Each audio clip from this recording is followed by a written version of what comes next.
ખેડૂતોના અધિકાર માટે આજે 15 જૂન કોંગ્રેસે 1111 ટ્રેક્ટર સાથે અમદાવાદના શાંતિપુરા ચોકડીથી ગાંધીનગર સુધી કિસાન અધિકાર યાત્રા યોજી રહ્યું છે। આ રેલીમાં અંદાજે 20થી વધુ ખેડૂત સંગઠનો જોડાયા છે। કોંગ્રેસે કાયદાઓને બાજુએ મૂકી ખેડૂતોની જમીન હડપ કરાઈ રહી હોવાનો દાવો કર્યો છે। આ પ્રકારની કુલ 5 માંગણી સરકાર સમક્ષ કરવામાં આવશે।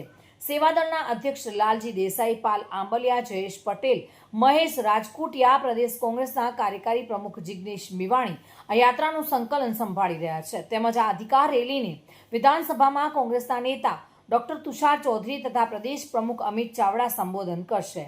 શાંતિપુરા ચોકડીથી રેલી ઓગણજ ખાતે આવેલા શતાબ્દી મહોત્સવ મેદાનમાં પહોંચશે, જ્યાં ખેડૂત સભાનું આયોજન કરાયું છે। ઉલ્લેખનીય છે કે કોંગ્રેસની ટ્રેક્ટર રેલીને ગાંધીનગર સુધી જવાની મંજૂરી અપાઈ નથી।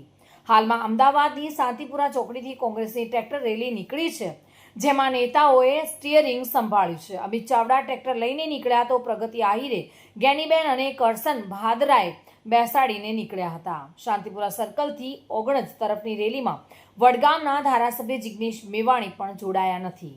ધારાસભ્ય જિગ્નેશ મેવાણી વિરમગામથી રેલીમાં જોડાયા બાદ અડધીથી રેલી છોડીને ક્યાંક નીકળી ગયેલા જોવા મળ્યા હતા।